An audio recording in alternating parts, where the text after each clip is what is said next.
Welcome back बच्चों। आज अपन start करते हैं अपने 3D का 7th लेक्चर।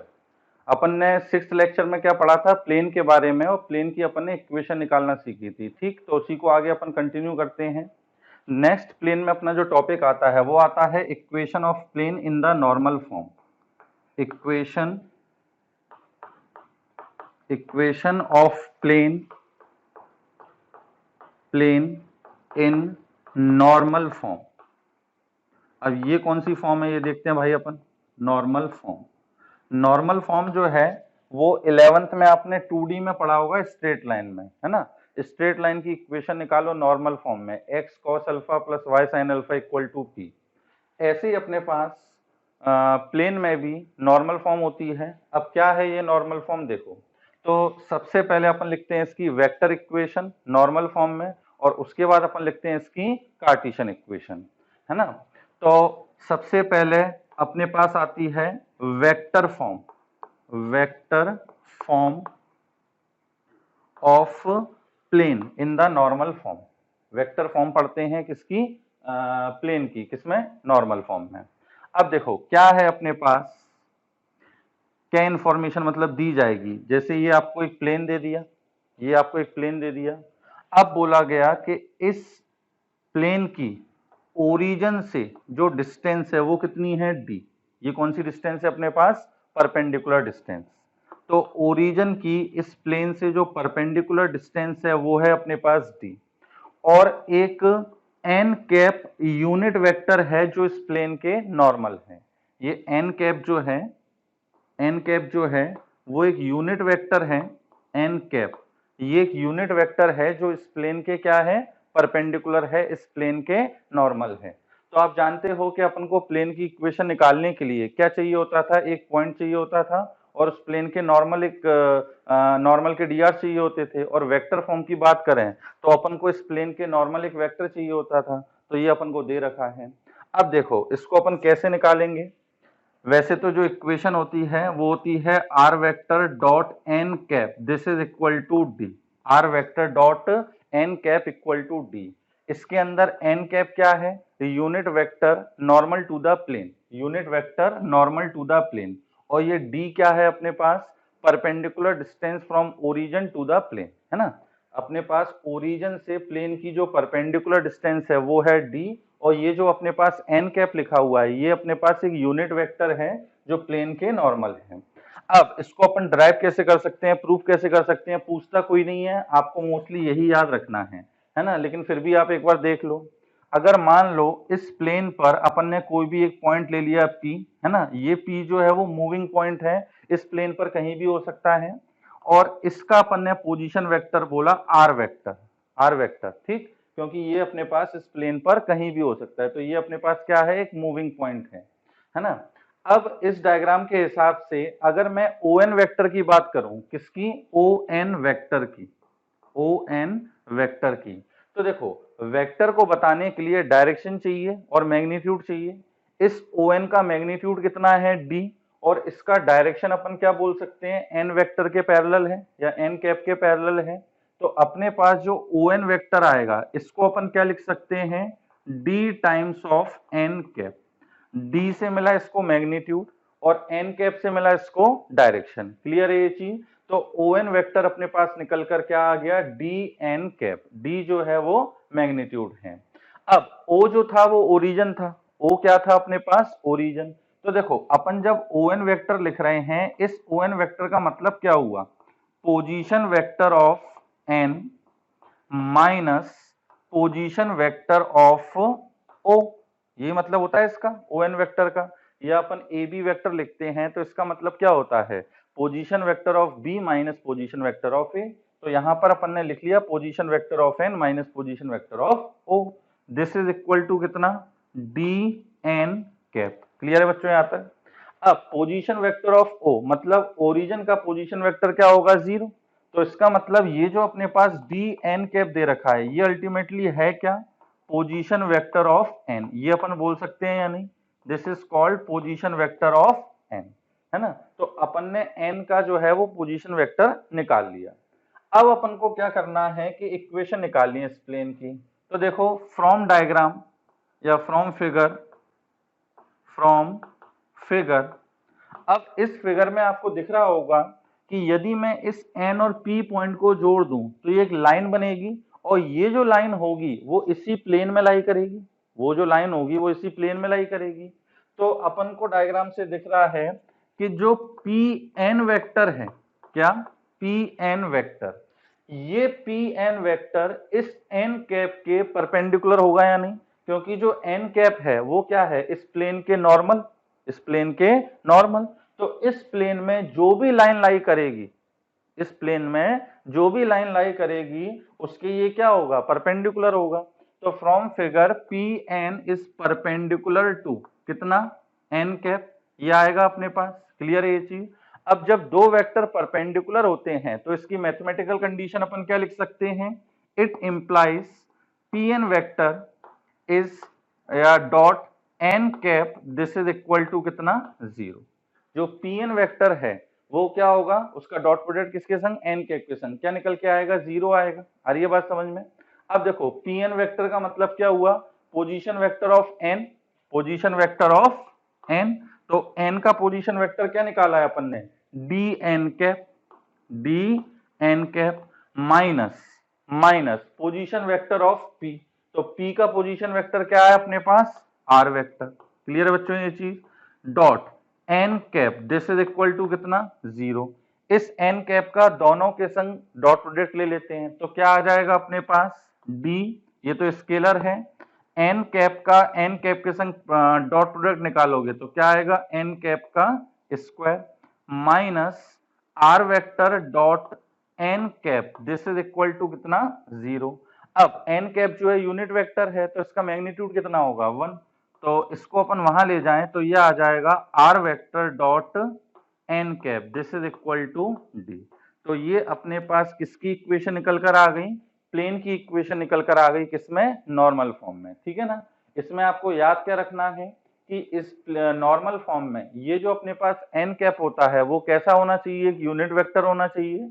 जब ये यूनिट वेक्टर होगा उस समय ये जो d है वो क्या बता रहा होगा अपन को, यहाँ जो कांस्टेंट लिखा होगा वो क्या बता रहा होगा अपन को, ओरिजिन की उस प्लेन से परपेंडिकुलर डिस्टेंस, ओरिजिन की उस प्लेन से परपेंडिकुलर डिस्टेंस। क्लियर है बच्चों ये चीज। अब इसमें एक चीज देखो, जैसे अपन ने प्लेन की इक्वेशन पढ़ी थी नॉर्मल फॉर्म में, जब अपन ने प्लेन स्टार्ट किया था तो अपन ने प्लेन की इक्वेशन पढ़ी थी नॉर्मल फॉर्म में, क्या कि एक प्लेन की इक्वेशन निकालो, एक प्लेन की इक्वेशन निकालो जो एक पॉइंट से पास हो रहा है, उस पॉइंट का पोजीशन वेक्टर है a वेक्टर, और जो अपने पास n वेक्टर है वो प्लेन के नॉर्मल है। तो उस समय अपन ने इक्वेशन क्या निकाली थी, r vector dot n cap, n vector this is equal to a vector dot n vector, ये निकाला था। और इसको अपन ने कांस्टेंट बोला था क्या, d। तो अपने पास आ गया r vector dot n vector this is equal to कितना, d। ठीक है कि नहीं है। अब आप पूछोगे कि सर ये अपने पास नॉर्मल फॉर्म है या नहीं है, तो ये नॉर्मल फॉर्म अभी नहीं है। ठीक, नॉर्मल फॉर्म होने की खासियत क्या है या पहचान क्या है, नॉर्मल फॉर्म में r वेक्टर के संग हमेशा कैसा वेक्टर मल्टीप्लाई में होगा, यूनिट वेक्टर। अगर ये n वेक्टर यूनिट वेक्टर है, अगर ये n वेक्टर कैसा है, यूनिट वेक्टर है, तो अपन बोल सकते हैं कि ये कौन सी फॉर्म होगी, नॉर्मल फॉर्म होगी। और यूनिट वेक्टर अगर है और उस समय जो कांस्टेंट यहाँ पे होगा वो कांस्टेंट क्या कहलाएगा, उस ओरिजिन की उस प्लेन से परपेंडिकुलर डिस्टेंस। लेकिन अगर ये यूनिट वेक्टर नहीं है तो इसको अपन नॉर्मल फॉर्म नहीं बोल सकते। आ रही है बात समझ में। फॉर एग्जाम्पल यहां तक आप नोट कर लें वीडियो को पॉज करके।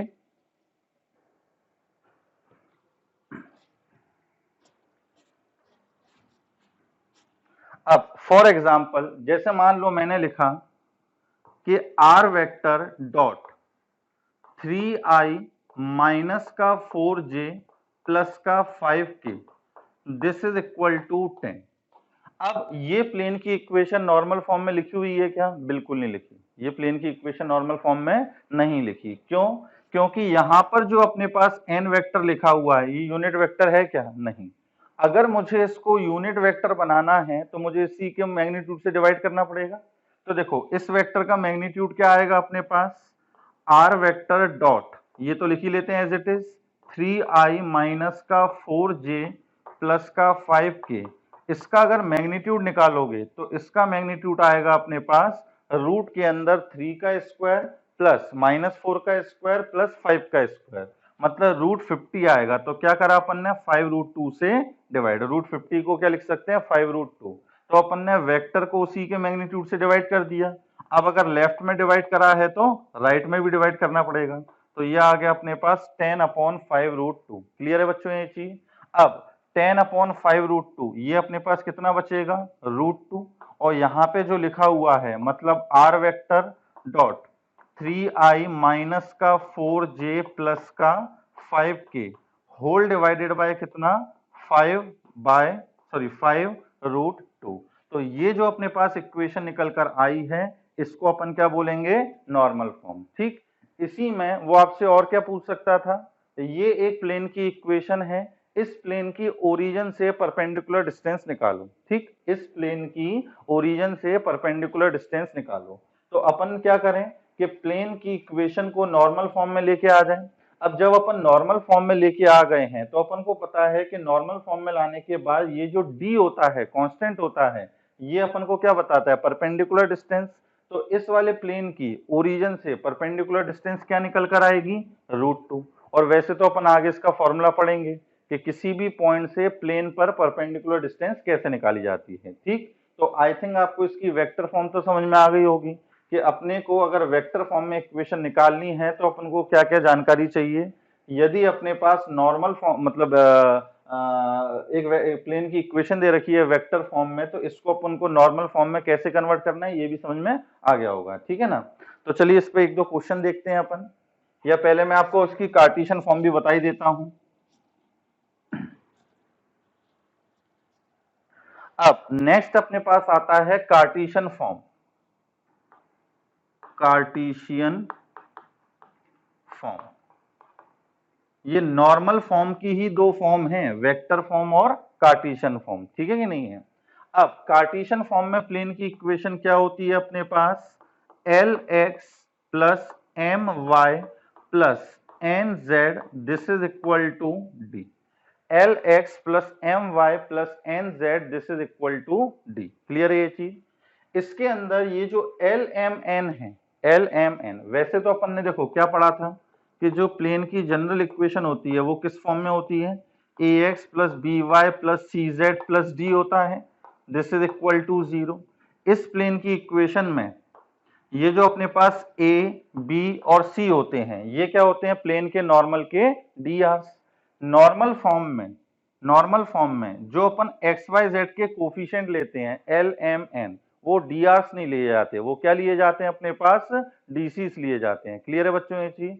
ये अपने पास क्या लिए जाएंगे, dc's लिए जाएंगे। देखो यहां से आपको समझ में आएगा, जैसे अपने पास r vector dot n vector this is equal to d, ये प्लेन की इक्वेशन लिखी है वेक्टर फॉर्म में। हमने बोला कि इसको नॉर्मल फॉर्म में कन्वर्ट करना है, इसको हमें किस फॉर्म में कन्वर्ट करना था, नॉर्मल में। तो हमने क्या किया कि इसी वेक्टर को इसी के मॉडुलस से डिवाइड कर दिया, इसी के मॉडुलस से डिवाइड कर दिया। तो यहां पर क्या आ जाएगा, d upon mod of n vector. अब देखो n vector upon mod of n, ये कैसा वेक्टर बन गया अपने पास, एक यूनिट वेक्टर। अब यूनिट वेक्टर में जो i j k के कोफिशिएंट होते हैं वो क्या रिप्रेजेंट करते हैं, dc's रिप्रेजेंट करते हैं।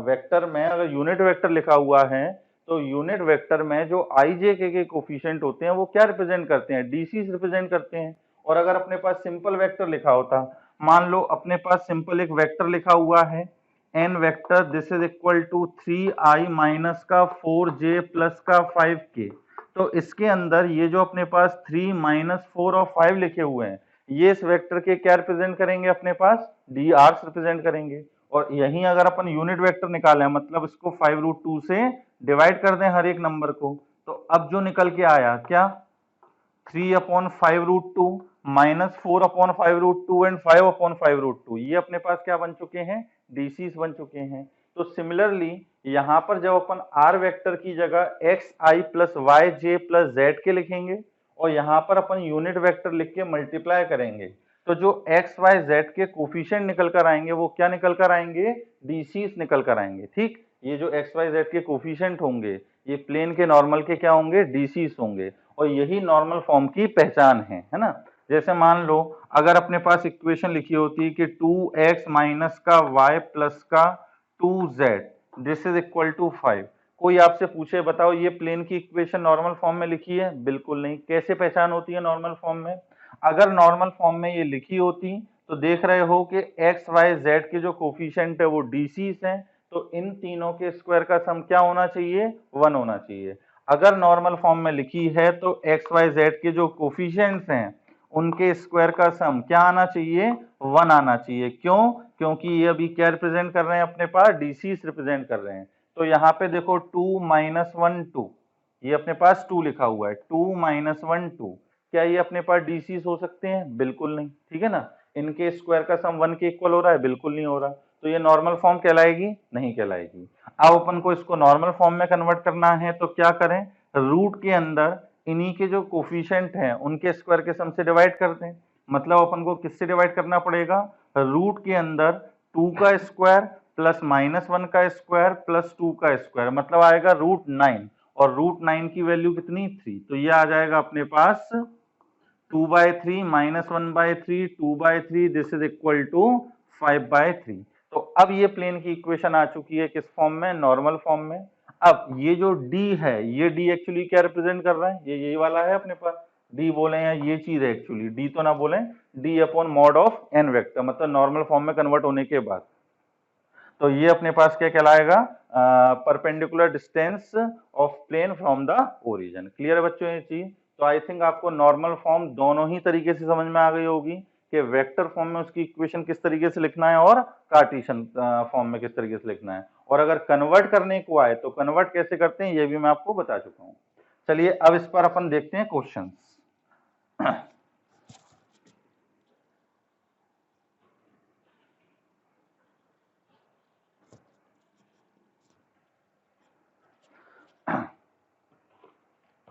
जैसे देखो क्वेश्चंस कैसे पूछे जाते हैं इसके अंदर, मैं क्वेश्चन बोल रहा हूं, आप इसको नोट करें, मैं पूरा लिख नहीं रहा। Find the vector equation of a plane at a distance of 5 unit from the origin. अपन को एक प्लेन की वेक्टर इक्वेशन निकालनी है जो कि ओरिजिन से 5 यूनिट डिस्टेंस पर है and has i cap as the unit vector normal to it. मतलब क्या हुआ? क्या इंफॉर्मेशन उसने दी है अपन को कि अपन को एक प्लेन की इक्वेशन निकालनी है जो ओरिजिन से, ये अपने पास ओरिजिन से है और ये ओरिजिन से कितनी दूरी पर है? 5 यूनिट डिस्टेंस पर है।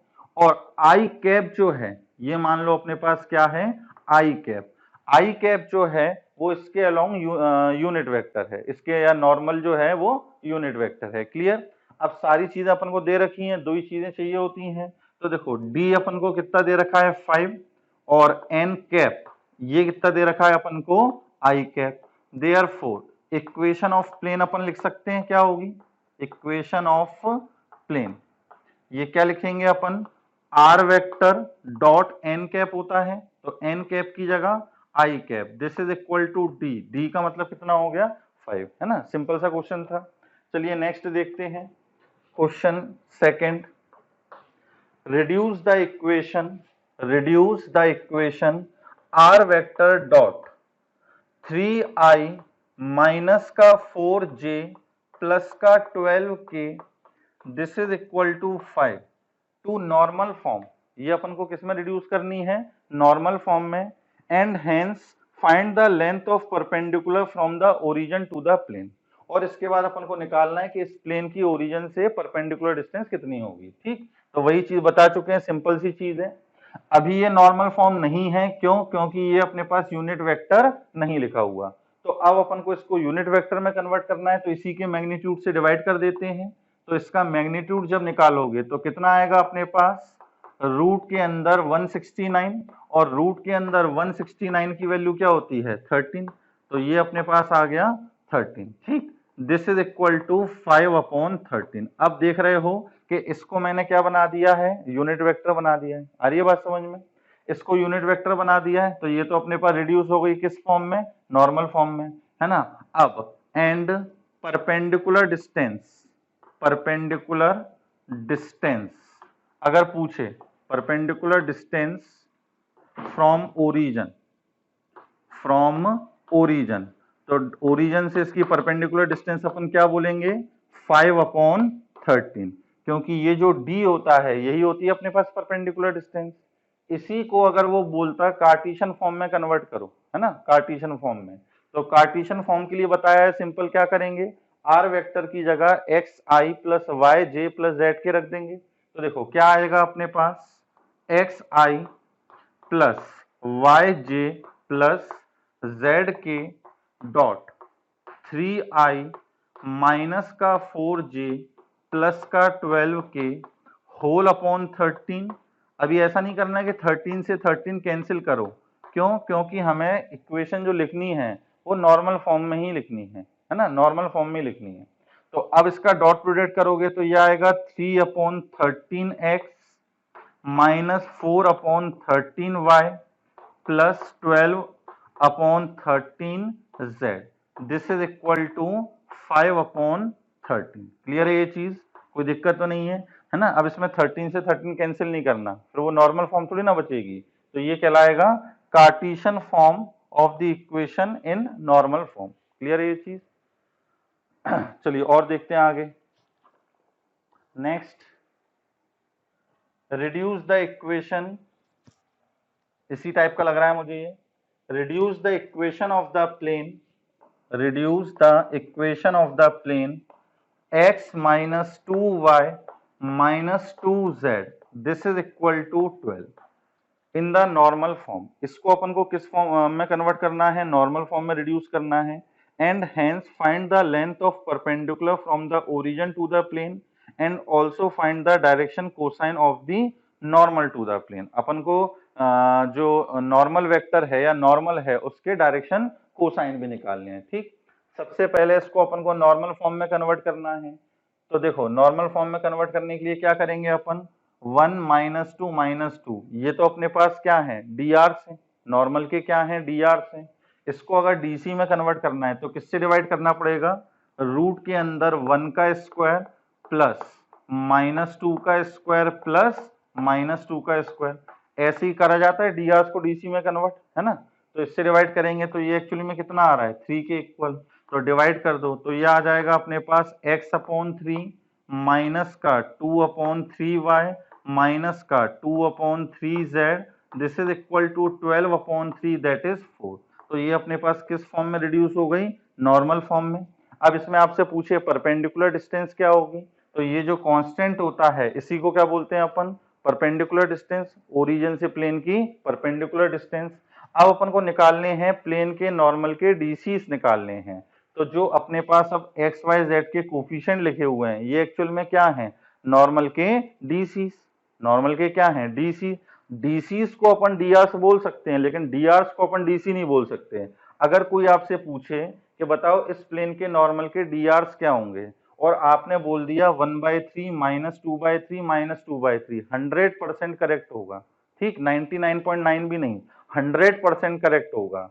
1/3 माइनस 2/3 माइनस 2/3 ये डीसीस भी हैं और डीआर्स भी हैं, है ना। या अगर आपने बोला 1 माइनस 2 माइनस 2 तो ये भी अपने पास लाइन के डीआर्स हैं लेकिन इसको अपन डीसीस नहीं बोल सकते। क्लियर है बच्चों ये चीज। चलो आगे बढ़ते हैं। तो आई थिंक आपको ये चीज तो समझ में आ गई है, नॉर्मल फॉर्म। अब नेक्स्ट अपने पास आता है angle between the two planes. जैसे अपन ने लाइन के बीच में एंगल निकालना सीखा, अब ऐसे ही अपने पास आएगा प्लेन के बीच में एंगल निकालना। सिंपल सिंपल सी चीजें हैं, है ना। आपको लग रहा होगा ये तो एकदम सिंपल से क्वेश्चंस हैं। सिंपल सिंपल चीजों से ही आपके कंसेप्ट बनेंगे और इन छोटी छोटी चीजों को मिलाकर ही आप एक बड़ा क्वेश्चन कर पाएंगे। इन छोटे छोटे क्वेश्चंस को मिलाकर इनके कंसेप्ट सीखकर ही आप बड़े क्वेश्चन कर पाएंगे। ठीक है ना। एक आप दीवार देखते हो वो छोटी छोटी ईंटों से बनी होती है, ऐसे अपने जो कंसेप्ट बनेंगे वो क्या होगा, छोटे छोटे कंसेप्ट को मिला के अपने अच्छे कंसेप्ट बनेंगे। अब नेक्स्ट आता है अपने पास angle between two planes. Angle between two planes. ठीक, अब अपन को दो प्लेन के बीच में एंगल निकालना है।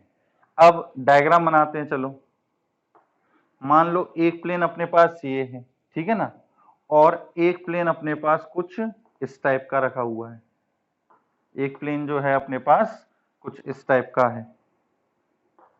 अब अपन को इन दो प्लेन के बीच में एंगल निकालना है, ठीक। तो देखो प्लेन के बीच में जो एंगल निकल कर आएगा वही एंगल किसके बीच में होगा, इन प्लेन के नॉर्मल के बीच में।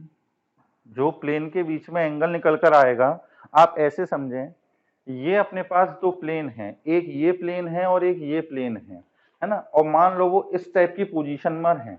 अब मुझे क्या करना है, इन दोनों प्लेन के बीच का एंगल निकालना है। तो इनके जो नॉर्मल के बीच का एंगल निकल कर आएगा वही क्या कहलाएगा, इन प्लेन के बीच का एंगल। आ रही है बात समझ में, जो नॉर्मल के बीच का एंगल आएगा वही क्या कहलाएगा अपने पास, इन प्लेन के बीच का एंगल।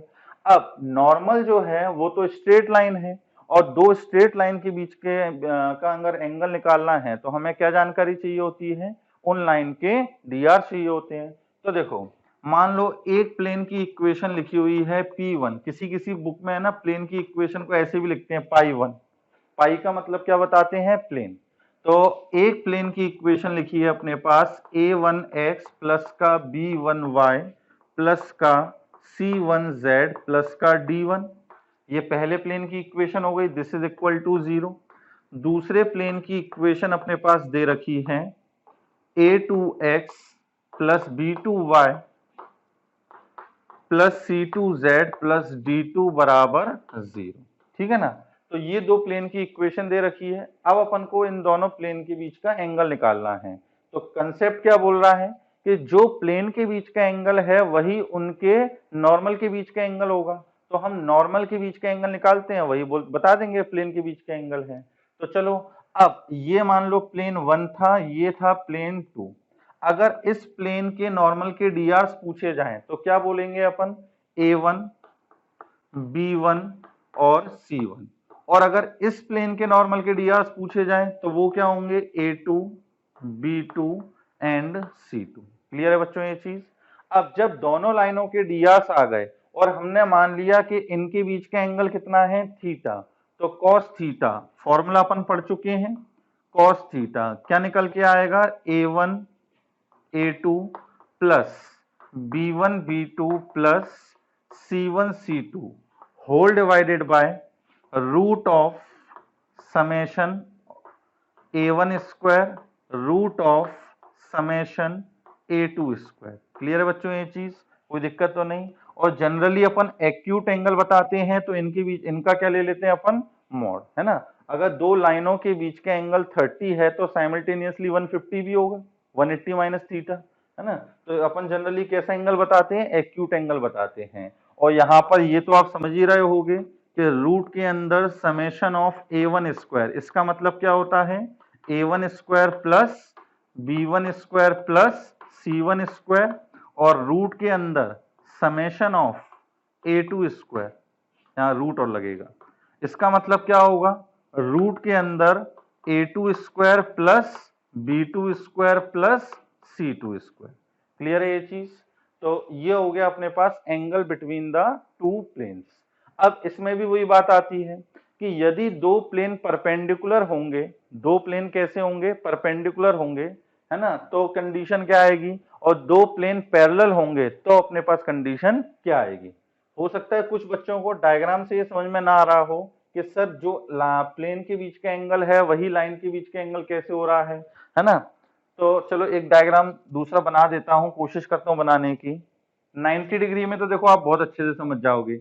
मान लो एक ये प्लेन है और एक ये प्लेन है, ये दोनों प्लेन आपको दिख रहे होंगे 90 डिग्री पर है।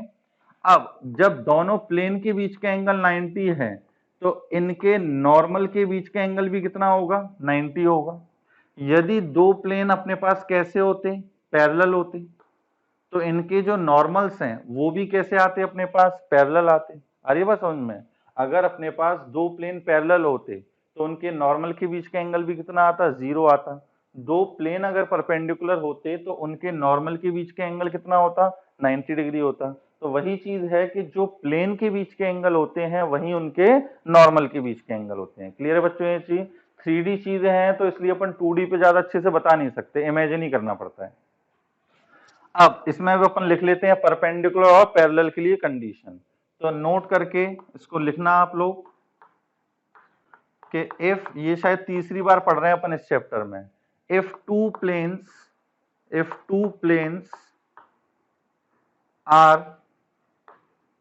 परपेंडिकुलर देन, यदि दो प्लेन अपने पास कैसे हैं, परपेंडिकुलर हैं, देन तो थीटा 90 हो जाएगा, कॉस 90 0। देन मैथमेटिकल कंडीशन क्या आएगी, a1 a2 plus b1 b2 plus c1 c2 this is equal to 0। Very important, ये पहले भी बता चुके हैं, है ना, यहाँ पे तारा बना लेना अपना, बहुत इंपॉर्टेंट है ये। और दूसरा अपने पास क्या आता है, ये पहला है कि if two planes are parallel, अगर दो प्लेन्स कैसे हो जाएं अपने पास, पैरेलल हो जाएं, प्लेन्स आर पैरेलल।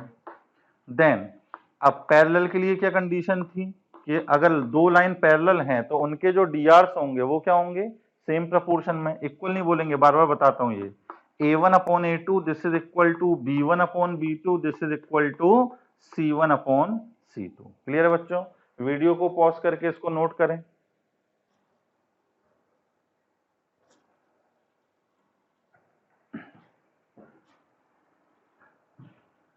चलिए आपने नोट कर लिया होगा।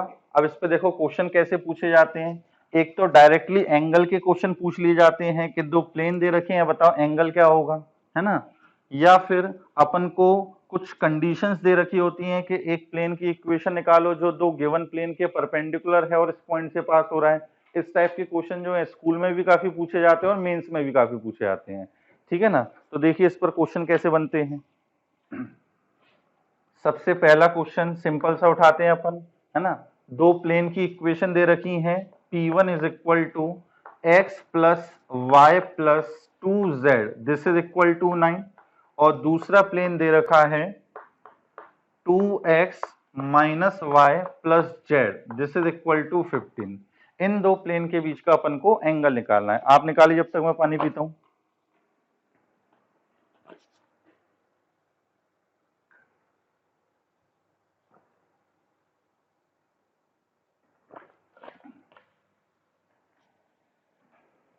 तो देखो प्लेन 1 जो है इसके नॉर्मल के डीआर्स क्या होंगे, डीआर्स ऑफ नॉर्मल,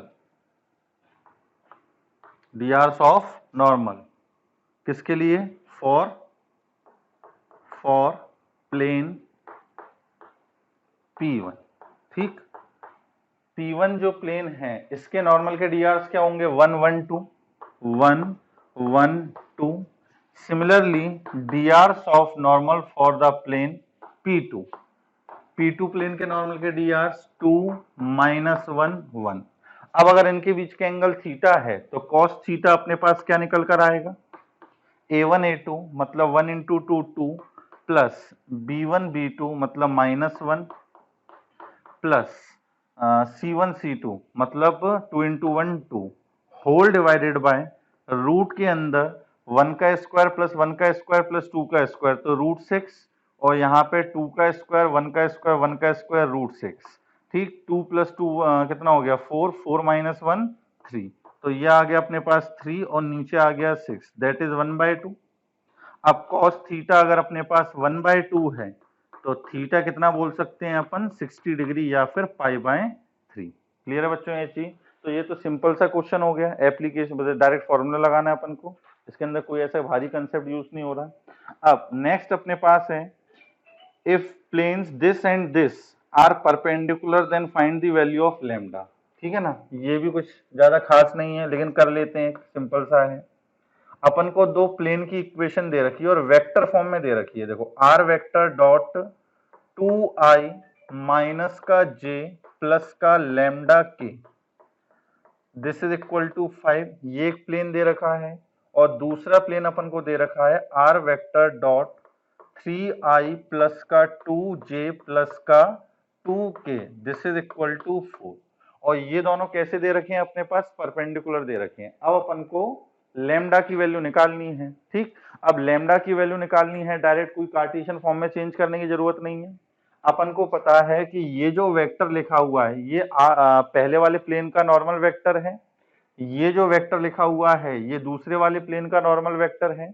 जब प्लेन राइट एंगल पर हैं तो इनके जो नॉर्मल वेक्टर होंगे वो भी 90 डिग्री पे होंगे, मतलब ये दोनों वेक्टर जो हैं वो कितने एंगल पर होंगे, 90 डिग्री पर। अब जब दोनों 90 डिग्री पर हैं तो दोनों का जो डॉट प्रोडक्ट है 2i माइनस का j प्लस लेमडा के डॉट 3i प्लस का 2j प्लस का 2k, ये किसके इक्वल होगा, 0 के इक्वल। ठीक, दोनों परपेंडिकुलर हैं। क्या आ जाएगा अपने पास यहां से, 6 माइनस का 2 प्लस का 2 लेमडा इक्वल टू 0, तो 4 plus 2 lambda equal to 0, then lambda is equal to minus का 2। क्लियर है बच्चों ये चीज। मैं अभी लैंग्वेज नहीं लिख रहा हूं, एग्जाम में या बोर्ड में जब आएगा तो आपको प्रॉपर लैंग्वेज फॉर्म में भी लिखना पड़ेगा, है ना। अभी अपन जो है सिर्फ ये सीख रहे हैं कि क्वेश्चन कैसे सॉल्व करते हैं, उसको फिर फ्रेम करना, है ना, अच्छे तरीके से वो आप खुद कर लेंगे। चलिए नेक्स्ट क्वेश्चन देखते हैं, इसको पहले नोट कर लीजिए वीडियो को पॉज करके।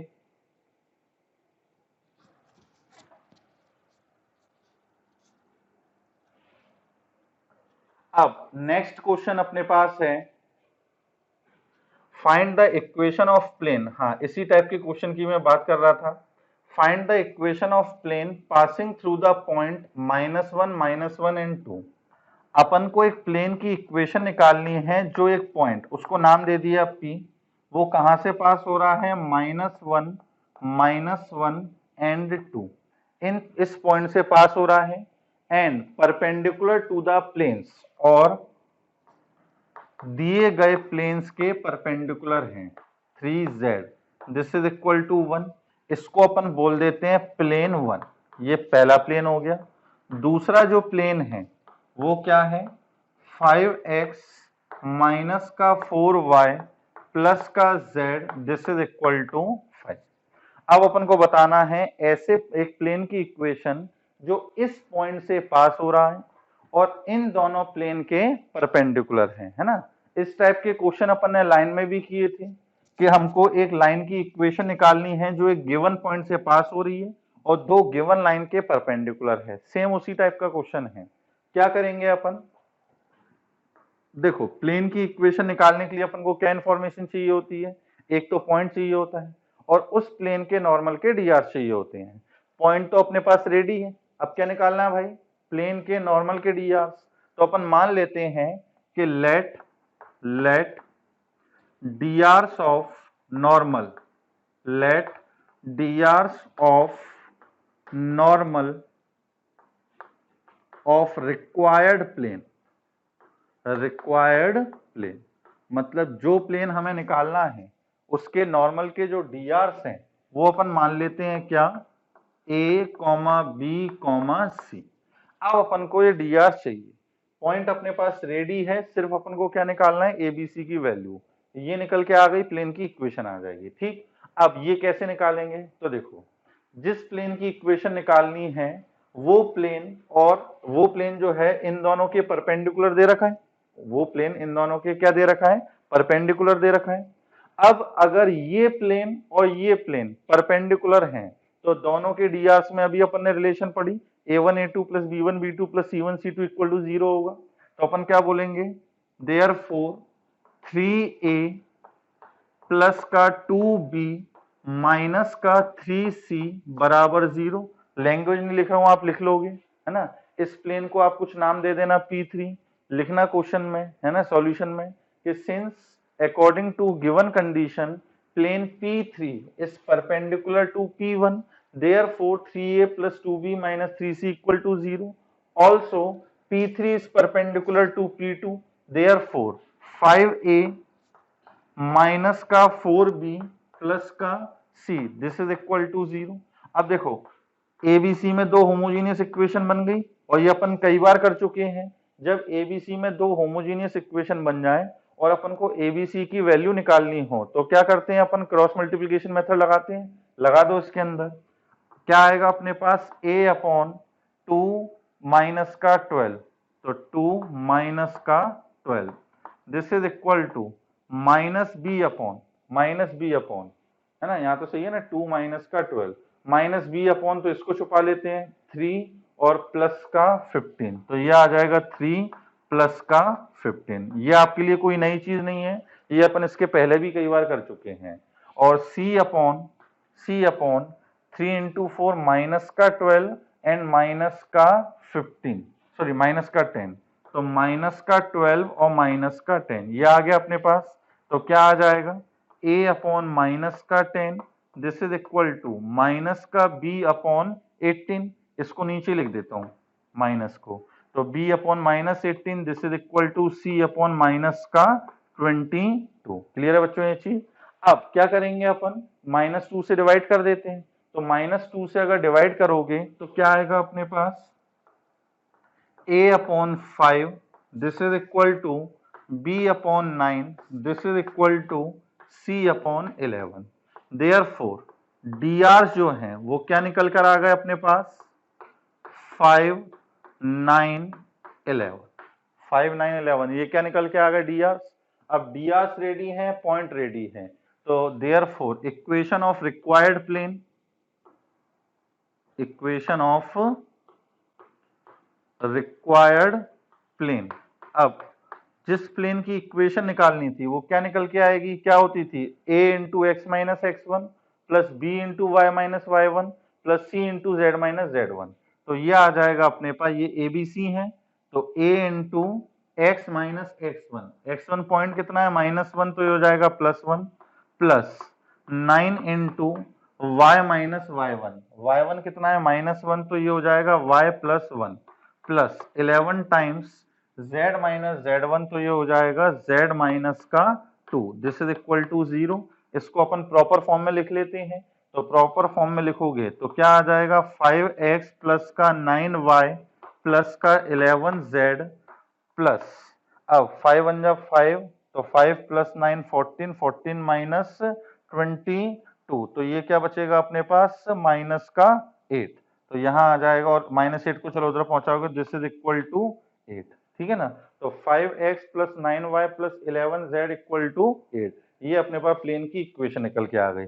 अब देखो इसके अंदर वो क्वेश्चन को अगर आगे बढ़ाना चाहे बढ़ा सकता है, बोला ये निकालने के बाद इसको है ना वेक्टर फॉर्म में कन्वर्ट करो, तो वेक्टर फॉर्म में कन्वर्ट करना होता है तो इसको अपन लिख देते r vector dot 5i plus 9j plus 11k this is equal to 8।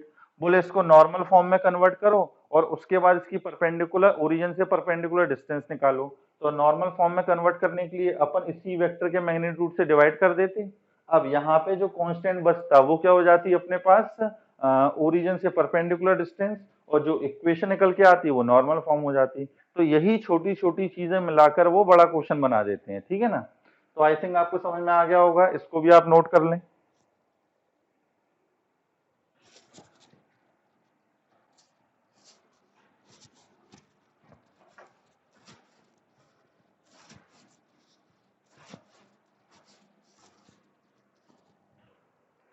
चलिए नेक्स्ट क्वेश्चन देखते हैं।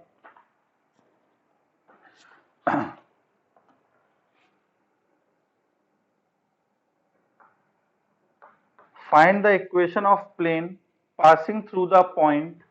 Find the equation of plane passing through the point 3 4 2 और दूसरा पॉइंट दे रखा है 7 0 6, ठीक, and is perpendicular to the plane, and is perpendicular to the plane 2x minus का 5y this is equal to 50। ठीक, अपन को एक प्लेन की इक्वेशन निकालनी है जो इन दोनों पॉइंट से पास हो रहा है और इस प्लेन के क्या है, परपेंडिकुलर है। ये भी सेम टाइप का क्वेश्चन है। लास्ट जो क्वेश्चन किया था उसमें एक पॉइंट दे रखा था और दो प्लेन दे रखे थे। इसके अंदर थोड़ा सा उल्टा दे रखा है, इसके अंदर दो पॉइंट हैं और एक प्लेन दे रखा है।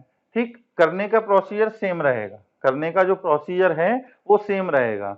बस अपने पास जो एबीसी में इक्वेशन बनाते हैं तो एक इक्वेशन तो यहां से आ जाएगी और अब एक इक्वेशन अपन को यहां से बनानी पड़ेगी। तो देखो डायग्राम से समझो इसको। मान लो ये प्लेन है जिसकी हमको इक्वेशन निकालनी है, इस प्लेन की हमें इक्वेशन निकालनी है। ठीक, अब ये जो प्लेन है, ये जो प्लेन है वो इस प्लेन, ये अपने पास किसकी इक्वेशन है, P1 की, इस प्लेन के परपेंडिकुलर है और किन पॉइंट से पास हो रहा है, तो ए पॉइंट अपने पास हो गया क्या, 3 4 2 और दूसरा पॉइंट हो गया अपने पास 706। ठीक, एक पॉइंट है 342 और दूसरा पॉइंट है 706। अब अपन को इस प्लेन की इक्वेशन निकालनी है, तो कैसे करेंगे अपन?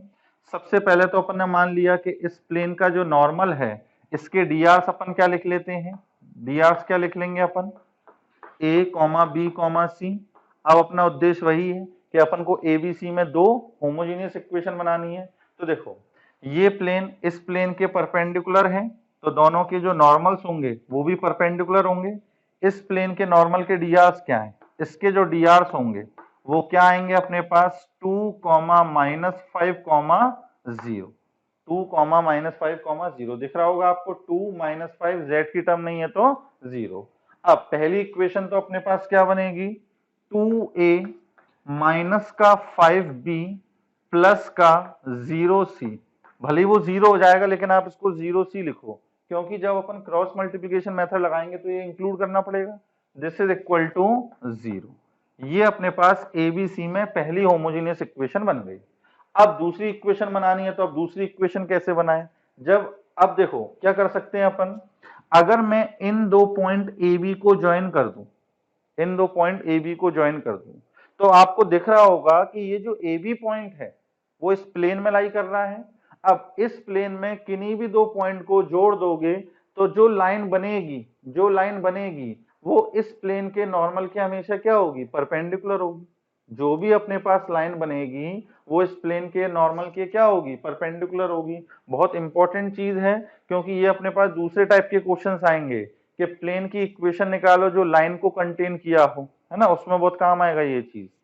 तो अब देखो क्या है कि अपने पास ये लाइन जो है ए बी वो इस नॉर्मल के परपेंडिकुलर होगी, तो क्यों ना अपन इस ए बी के डीआर्स निकालते हैं। तो नाउ डीआर्स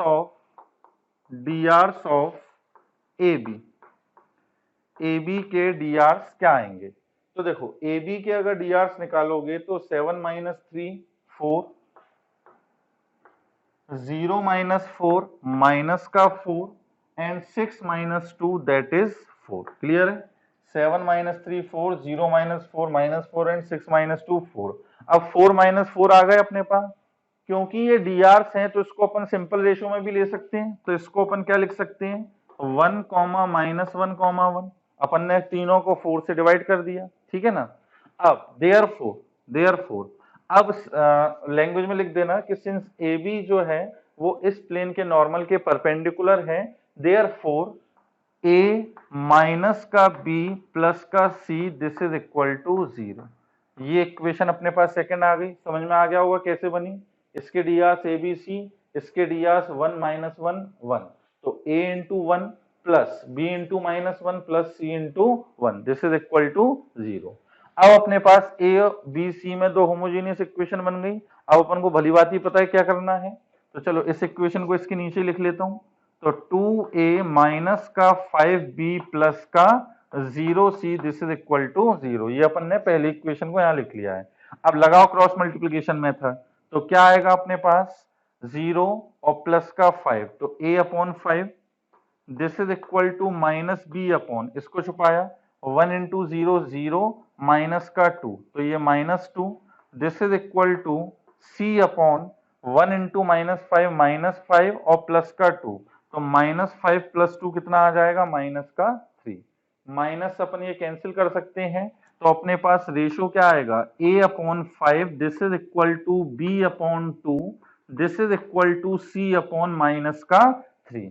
तो देयरफॉर अपन बोल सकते हैं, देयरफॉर डीआर्स ऑफ नॉर्मल क्या आ गए, जिस प्लेन की इक्वेशन निकालनी है उस प्लेन के नॉर्मल के डीआर्स क्या निकल कर आ गए अपने पास, 5 2 माइनस का 3। क्लियर है बच्चों ये चीज। अब देखो डीआर्स निकल के आ गए, अब अपन को चाहिए होते हैं पॉइंट, एक पॉइंट चाहिए होता है। यहां पर अपने पास कितने हैं, 2 पॉइंट हैं, जो मर्जी हो वो ले लो। चलो हम ये ले लेते हैं, आपका मन हो नहीं सर ये नहीं लो तो ये ले लेते हैं। चलो तो अपन ये ले लें जैसे 3 4 2। सो इक्वेशन ऑफ प्लेन क्या निकल कर आ जाएगी अपने पास, 5 इंटू एक्स माइनस का 3 प्लस 2 इंटू वाई, y1 कितना है 4 और माइनस का 3 z1 कितना है अपने पास 2, तो z माइनस 2 इक्वल टू 0 और इसको अब आप प्रॉपर फॉर्म में लिखोगे तो ये आ जाएगा 5x प्लस का 2y माइनस का 3z, कांस्टेंट क्या आएगा -15 और माइनस का 8 माइनस का 23 और प्लस का 6 तो माइनस का 17 उधर जाके 17। ठीक, अगर कुछ कैलकुलेशन में मिस्टेक हो जाए तो इग्नोर करना उसको, है ना। यहाँ अपन कैलकुलेशन सीखने नहीं बैठे प्लस माइनस वगैरह, यहाँ पर आपको मेथड समझाना है। कैलकुलेशन मुझसे भी हो सकती है, आपसे भी हो सकती है। तो चलो ये आपको समझ में आ गया होगा, है ना। इस टाइप के क्वेश्चन आगे भी अपन और करेंगे, इसको भी आप नोट करें।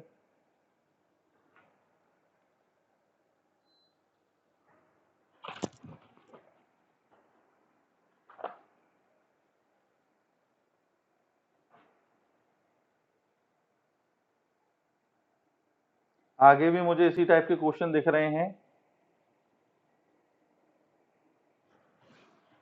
मैं आपको ना हर एक वैरायटी का क्वेश्चन कराता जा रहा हूं, जिससे आपके पास कोई भी वैरायटी ना छूटे। किसी भी टाइप का क्वेश्चन आ जाए आपके पास मेंस में, एडवांस में, स्कूल में, आपसे हो ही जाए, है ना। बस एडवांस में थोड़ा सा क्या है, दिमाग भी चलाना पड़ता है।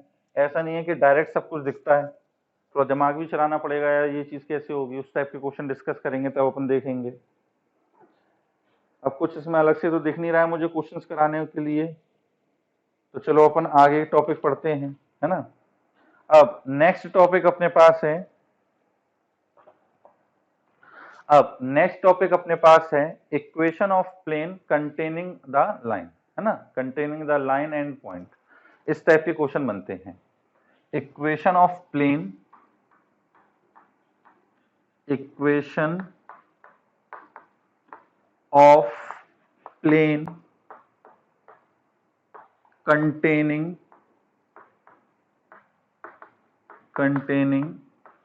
लाइन।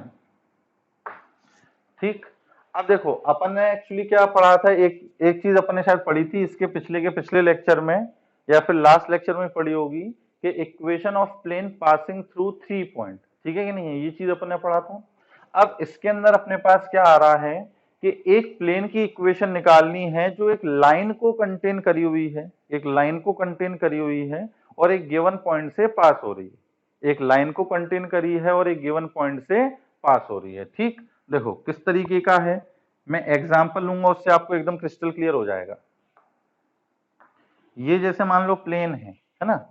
अब इस प्लेन की इक्वेशन निकालनी है। अब मान लो मैंने बोला कि ये जो प्लेन है वो एक पॉइंट 1,1,1 इससे तो पास हो रहा है, 1,1,1 से पास हो रहा है।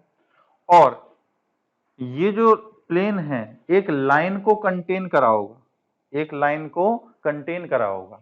मान लो इस लाइन की इक्वेशन है x minus 2/3, this is equal to y plus 3/4, this is equal to z minus 1। Find the equation of plane which passing through the point 1,1,1 and containing the line this. इसके आगे अपन पढ़ेंगे equation of plane जो दो line को contain करे, है ना। यहाँ तो एक ही लाइन को कंटेन करा है, फिर ऐसे प्लेन की इक्वेशन जो दो लाइनों को कंटेन करे। अब देखो इसको अपन किस तरीके से कर सकते हैं। अपने दिमाग में वही कि प्लेन की इक्वेशन निकालनी है तो भाई या दो एक पॉइंट पता लग जाए और इस प्लेन के नॉर्मल के डीआर्स पता लग जाए। तो पॉइंट तो अपन को दे रखा है 1,1,1, लेकिन क्या नहीं दे रखा, प्लेन के नॉर्मल के डीआर्स नहीं दे रखे हैं।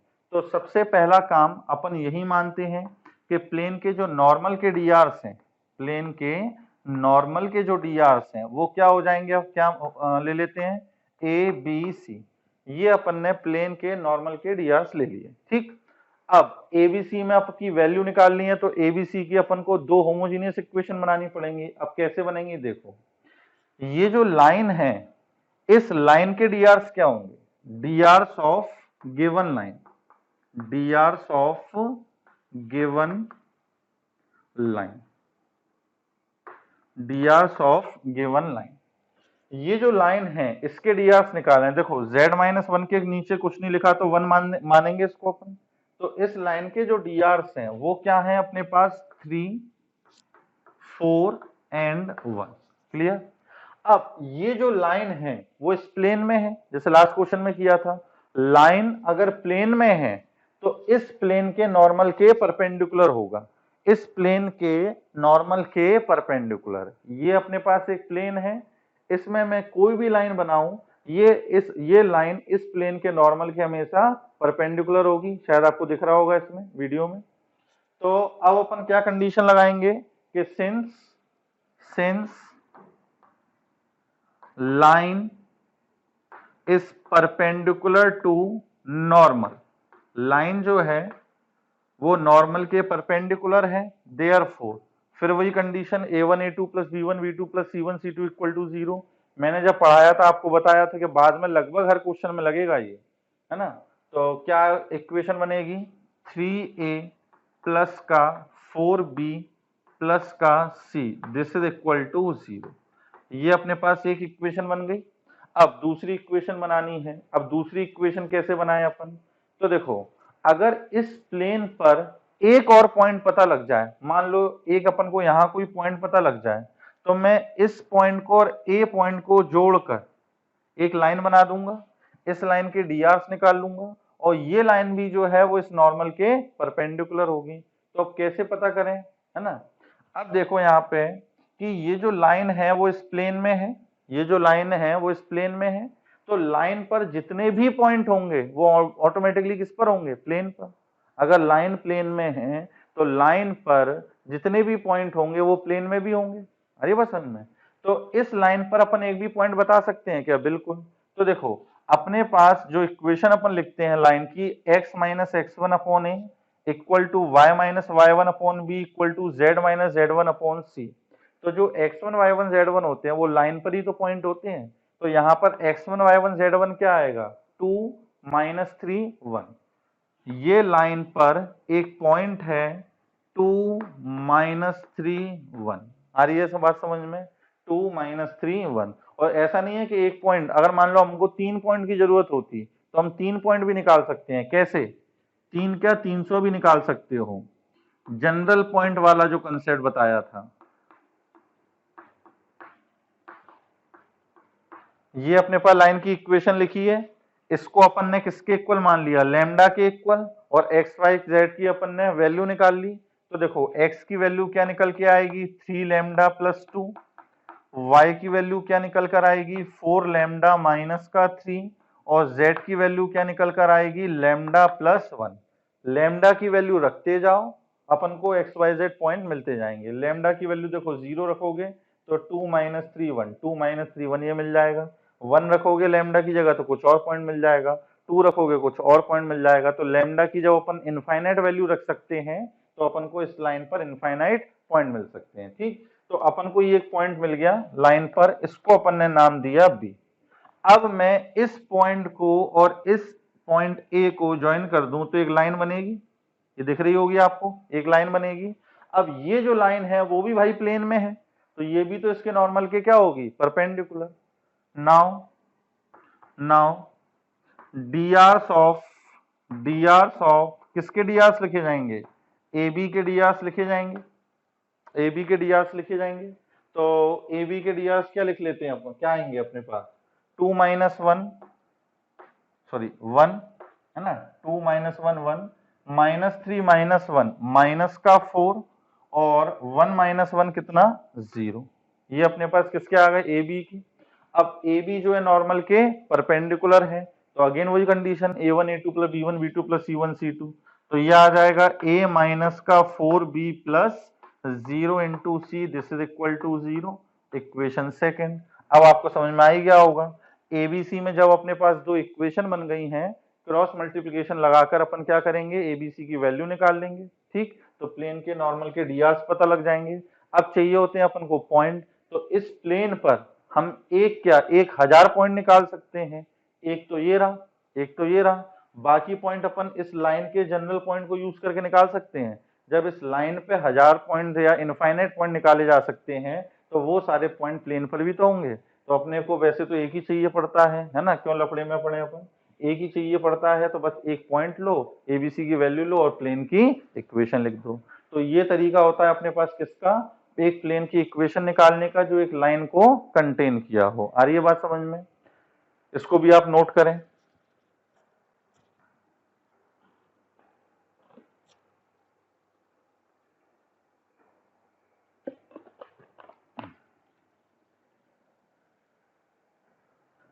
अब इसी में आपसे पूछा जाए equation of plane containing two lines, अपन को अब प्लेन की इक्वेशन निकालनी है जो दो लाइन कंटेन किए हो।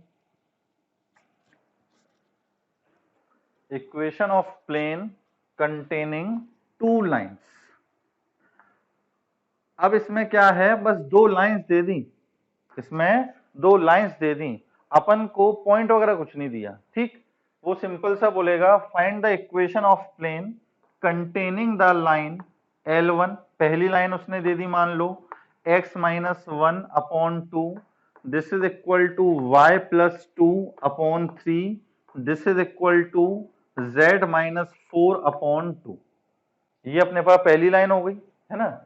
दूसरी लाइन L2, दूसरी line L2, x plus 3/2, this is equal to y minus 5/4, this is equal to z plus 5/-3। अब वो बोल रहा है कि भाई प्लेन की इक्वेशन निकालो जिसके अंदर ये दोनों लाइंस हों। ठीक, तो पहले तो आप वीडियो को पॉज करके खुद ट्राई करें, है ना, उसके बाद मैं आपको बताता हूं। अगर आपको ये चैप्टर अच्छे से समझ में आ रहा है तो 100% आप इसको निकाल लेंगे। ठीक है ना, अभी तक आपको जितना समझाया, अगर वो एल्गोरिथम आपके दिमाग में चल रहा है तो 100% आप इसको निकाल लोगे। ठीक, वीडियो को पॉज करो और इसको आप करके देखें।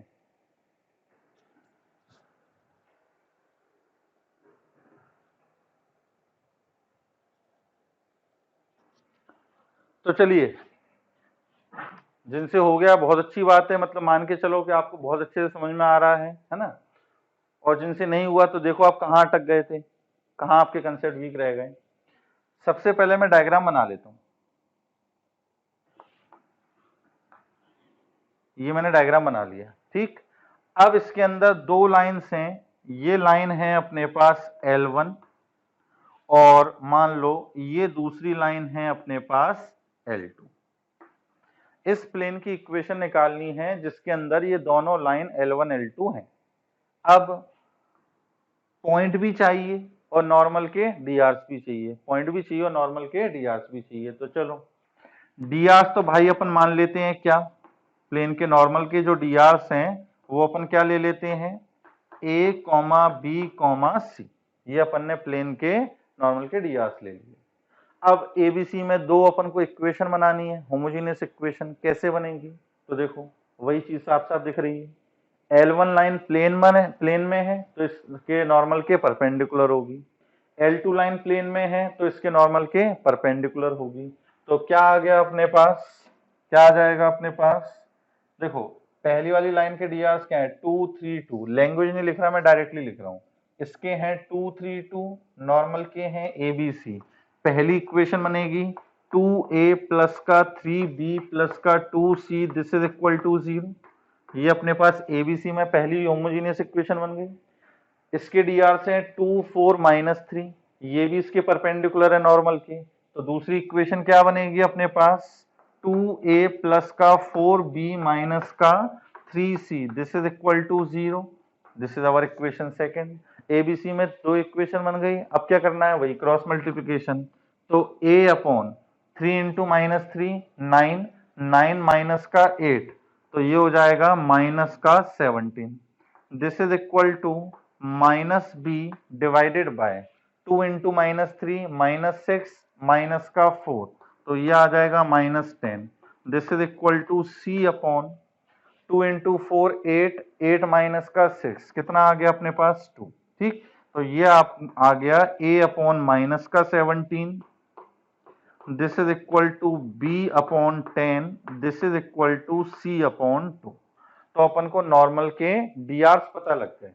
अब अपन बोल सकते हैं देयरफॉर डीआर्स ऑफ नॉर्मल, डीआर्स ऑफ किसके, नॉर्मल, क्या आ गए अपने पास निकलकर, माइनस का 17, 10 और 2। क्लियर। अब मुद्दा रहा किसका, पॉइंट का, तो पॉइंट की टेंशन ही नहीं है। अपने पास जो लाइन पर पॉइंट होगा वही प्लेन पर होगा। L1 लाइन पर अगर एक पॉइंट बताना है तो L1 लाइन पर एक पॉइंट बता सकते हैं। x1 हो गया 1, y1 हो गया -2, z1 हो गया 4। तो ये पॉइंट हो गया अपने पास 1, -2, 4। ठीक। यहां पर दूसरा पॉइंट निकालना है अपन को, तो -3, 5, -5, -3, 5, -5। क्लियर है ये चीज। अब देखो यहां पर आपको दिख रहा होगा कि अगर मैं इन लाइन पर जो पॉइंट निकल कर आए हैं, एक ये और एक ये, इन दोनों को अगर जोड़ दूं तो अभी एक लाइन सेगमेंट बन जाएगा।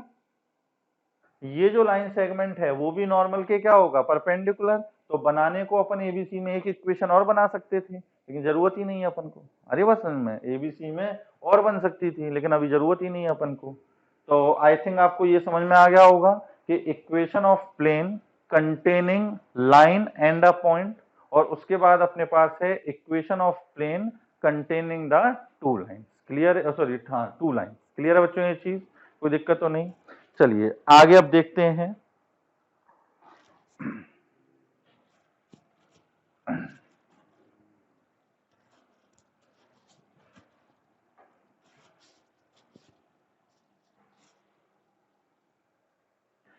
अब प्लेन में कुछ चीजें हैं जो कि 2D से, 2D में जो स्ट्रेट लाइन पढ़ा था बिल्कुल उससे रिजेंबल करती हैं, ठीक है ना, बिल्कुल उसके जैसी हैं।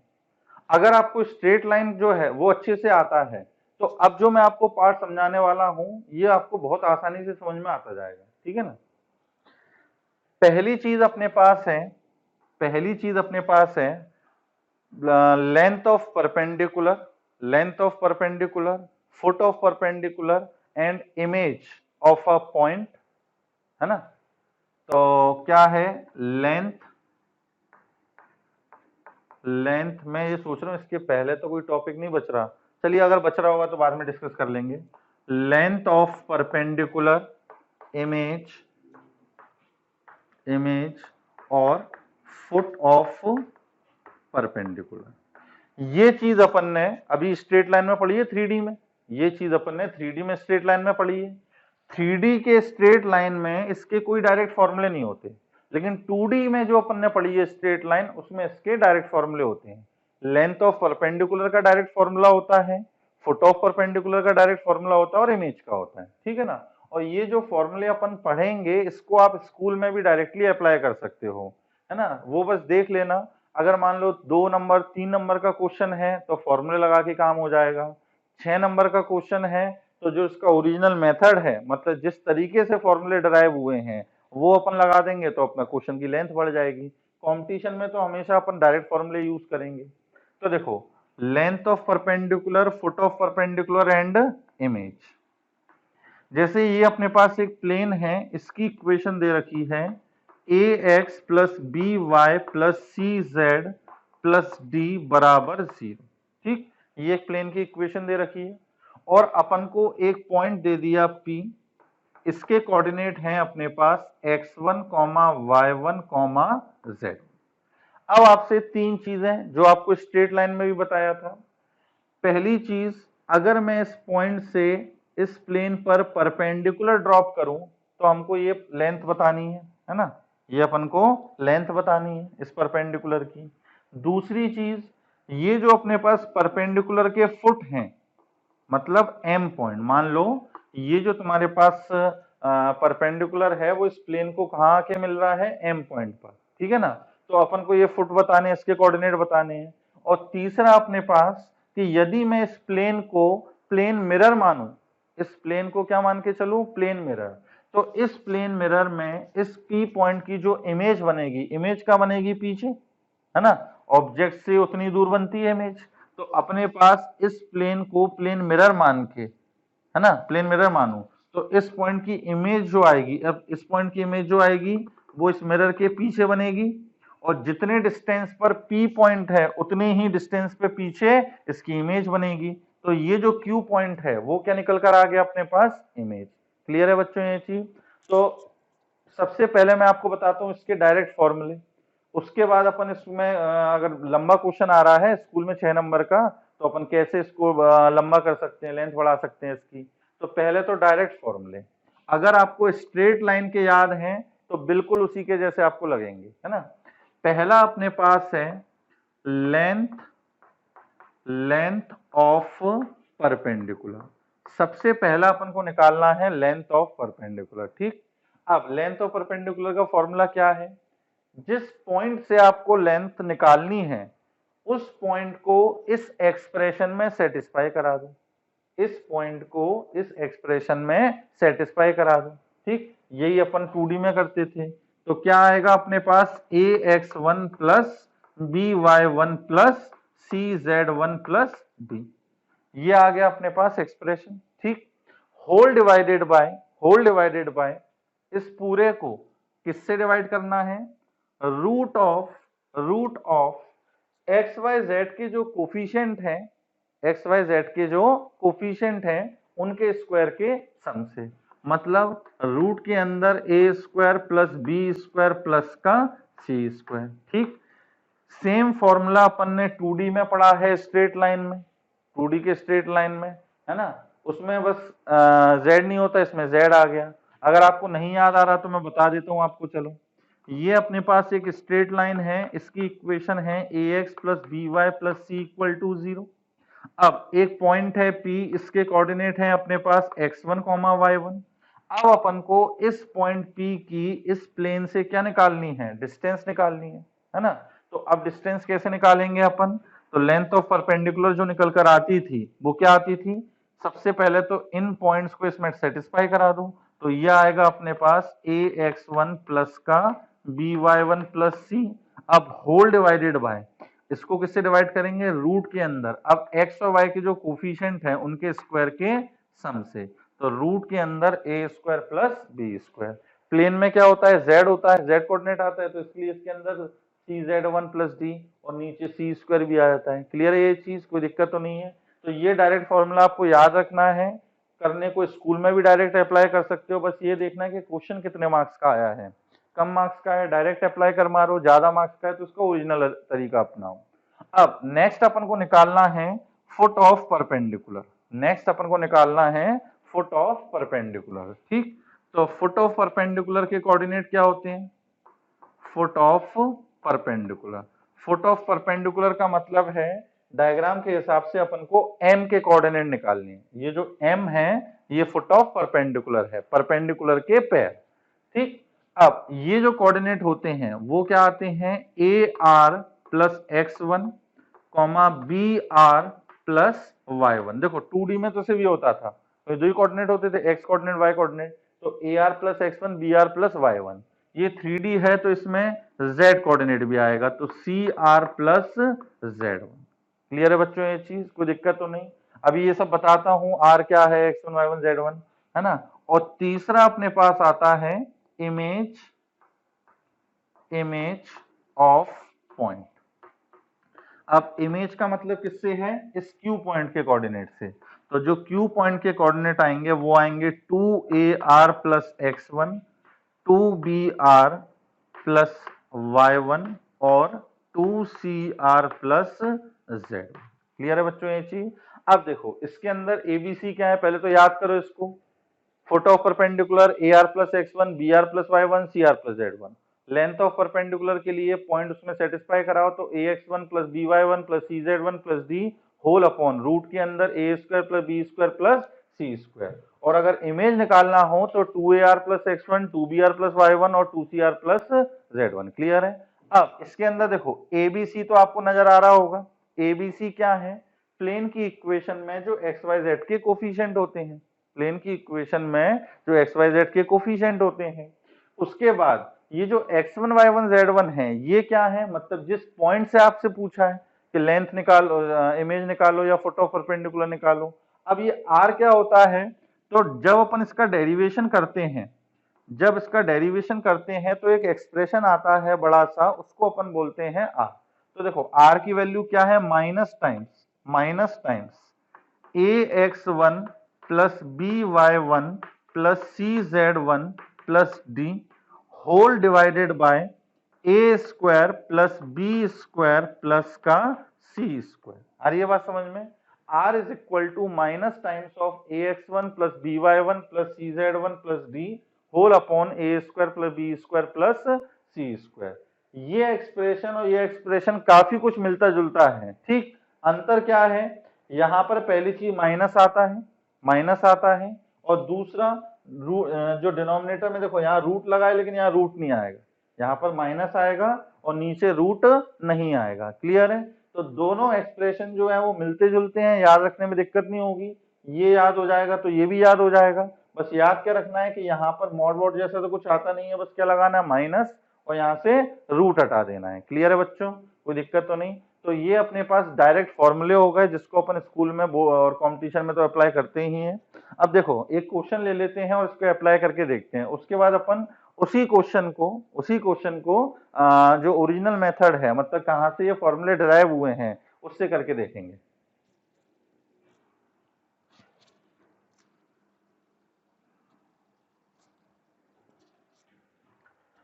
जैसे फॉर एग्जाम्पल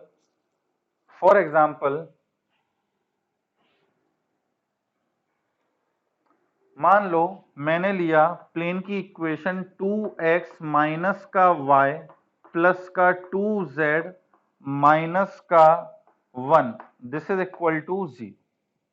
ये अपन ने प्लेन की इक्वेशन ले ली और पॉइंट अपन ने ले लिया 2 -3 एंड 2। अब अपन से पूछ रहा है कि अपन को length of perpendicular, foot of perpendicular and image निकालना है, ठीक। तो सबसे पहला अपने पास लेंथ ऑफ परपेंडिकुलर, ठीक।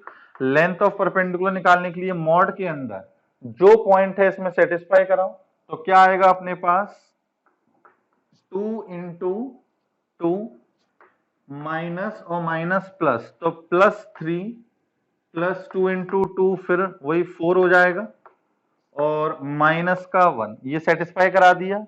होल डिवाइडेड बाय रूट के अंदर जो एक्स वाई जेड के कोफिशिएंट हैं उनके स्क्वायर का सम। तो एक्स वाई जेड के कोफिशिएंट क्या है, 2 -1 2, इनके स्क्वायर का सम मतलब 4 प्लस 1 प्लस का 4। ये अपने पास आ गया 4 प्लस 4 8, 8 प्लस 3 कितना हो गया अपने पास 11, 11 माइनस 1 10। तो ये आ गया अपने पास 10 डिवाइडेड बाय ये √9 आएगा, तो कितना 3। चलो कैलकुलेशन थोड़ी आसान हो जाए, अपन यहाँ पे 2 ले लेते हैं, है ना, 2 ले लेते हैं, क्योंकि r की वैल्यू जो है वो थोड़ी सिंपल आ जाएगी तो कैलकुलेशन आसान पड़ेगी। अभी आपको सिर्फ डायरेक्ट अप्लाई करके बता रहा हूँ, है ना।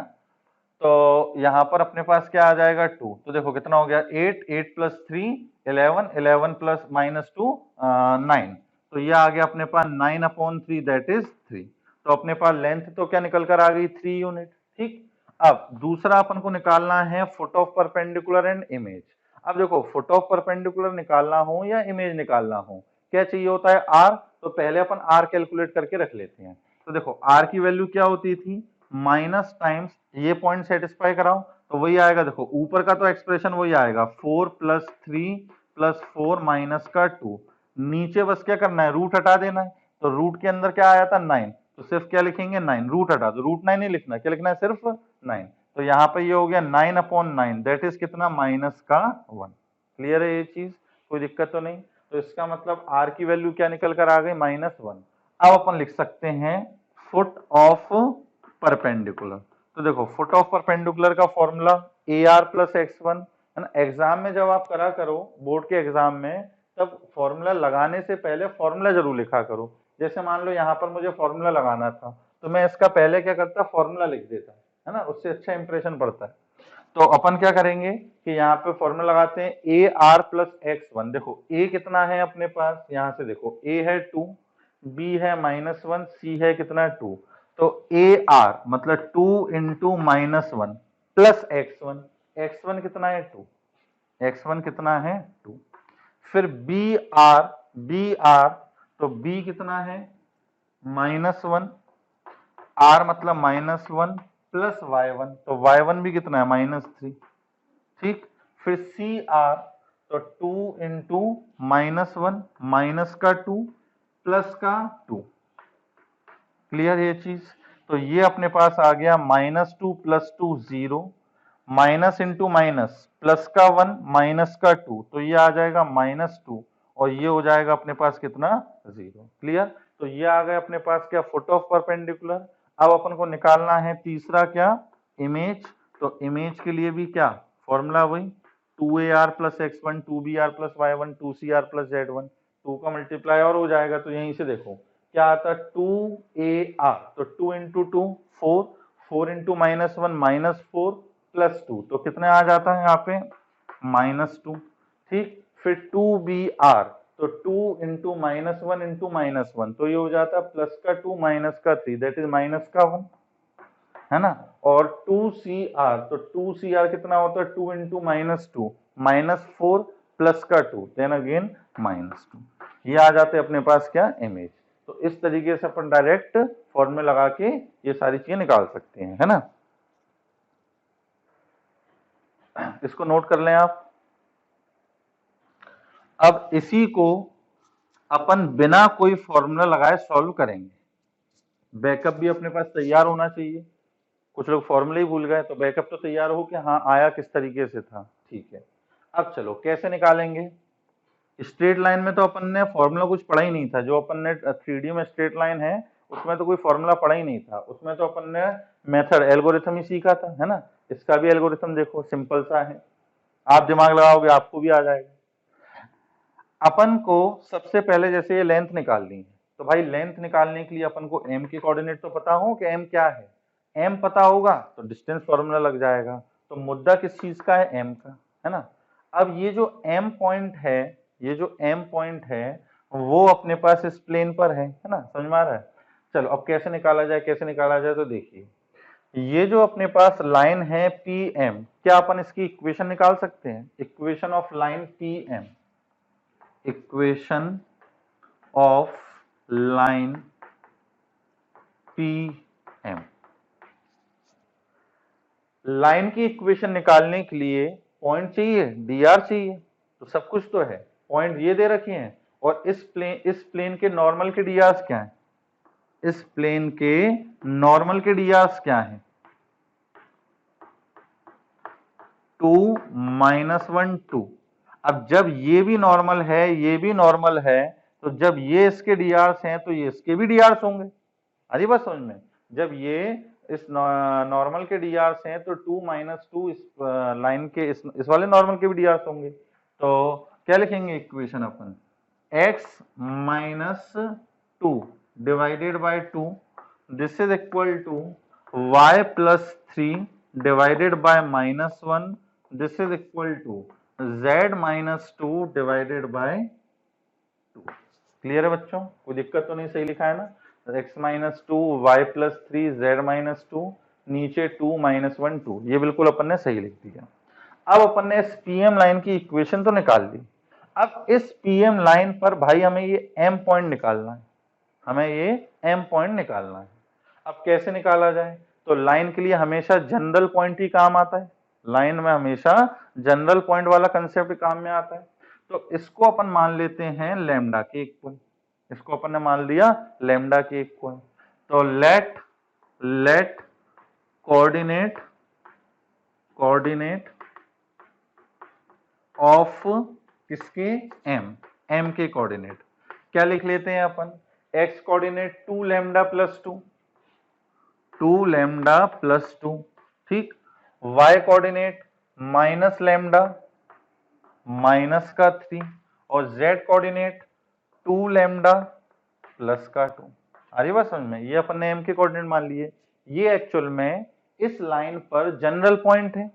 ये जो कोऑर्डिनेट लिखे हैं 2 lambda + 2 minus lambda -3 and 2 lambda + 2, ये इस लाइन पर जनरल पॉइंट है।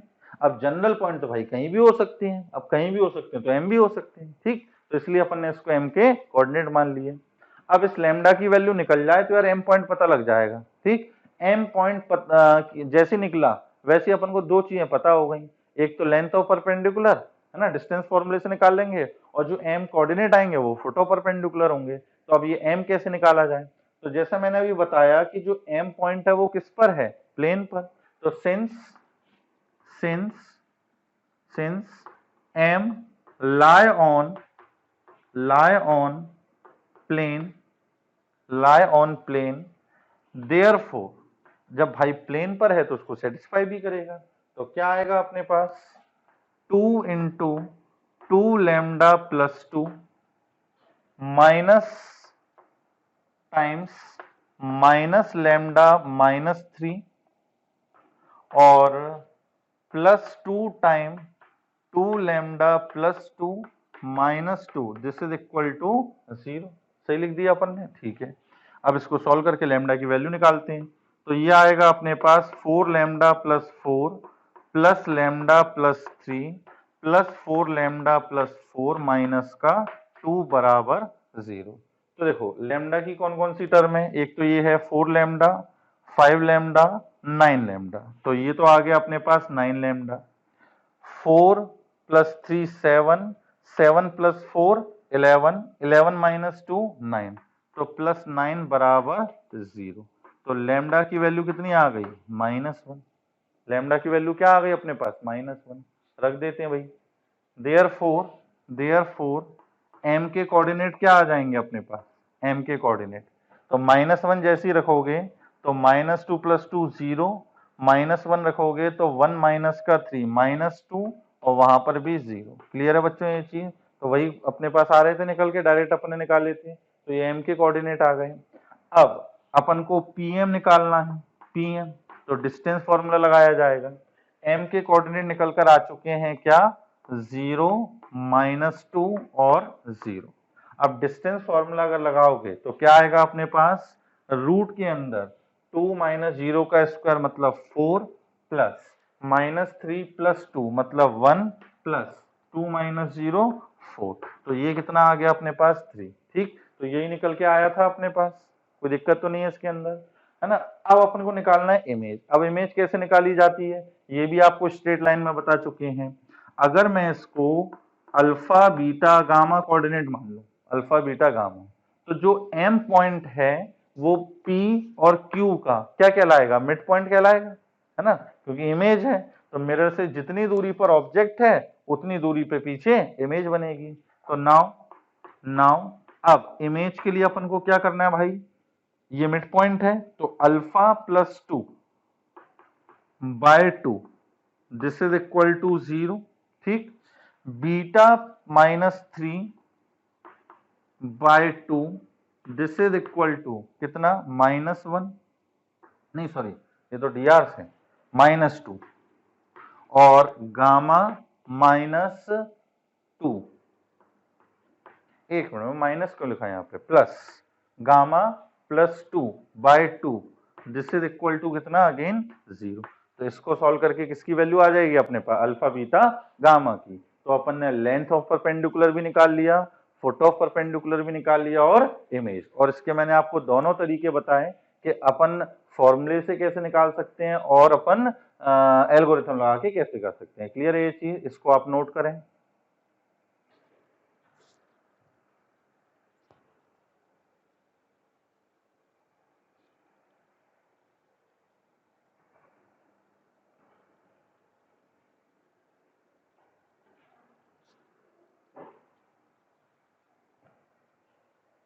चलिए नोट कर लिया होगा आपने।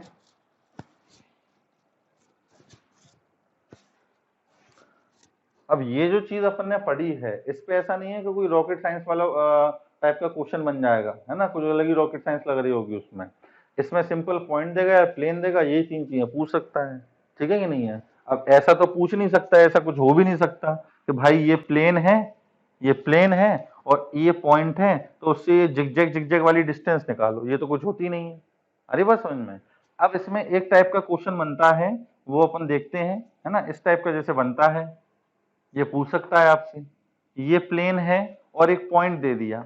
अब जब बोला जाता है कि इस पॉइंट की इस प्लेन से डिस्टेंस निकालो, तो इसका मतलब तो होता है परपेंडिकुलर डिस्टेंस, है ना। पॉइंट की प्लेन से अगर डिस्टेंस पूछ रहा है तो इसका मतलब होता है परपेंडिकुलर डिस्टेंस। लेकिन अगर वो आपसे पूछे कि इस पॉइंट की, इस पॉइंट P की इस प्लेन से डिस्टेंस निकालो, मेजर अलोंग द लाइन, ये लैंग्वेज लिखी होगी, measure along the line x minus 3/2, this is equal to y plus 1/4, this is equal to z/3। बोला इस पॉइंट की इस प्लेन से डिस्टेंस निकालनी है, लेकिन किस लाइन के अलोंग मेजर करनी है, इस गिवन लाइन के अलोंग, ठीक है ना। तो इसका मतलब अब ये नहीं हुआ कि अपन को ये परपेंडिकुलर डिस्टेंस निकालनी है, अपन को इसी लाइन के पैरेलल ऐसे मूव करना पड़ेगा। ये पैरेलल मूव करे, ये मान लो प्लेन को Q पॉइंट पर आके इंटरसेक्ट कर रही है, ठीक। तो ये जो PQ है, ये PQ, यही अपने पास रिक्वायर्ड डिस्टेंस होगी, ठीक है ना। तो चलो इसको भी देख लेते हैं अपन कि ये कैसे किया जाता है।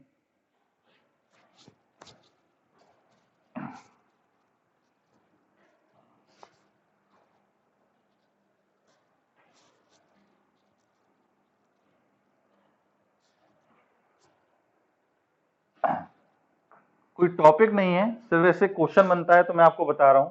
क्या लिखा था अपन ने, ये अपने पास मान लो एक प्लेन है ना। इसकी इक्वेशन अपन लिख लेते हैं कुछ भी, वही 2x minus y plus 2z minus 2 बराबर 0, ठीक।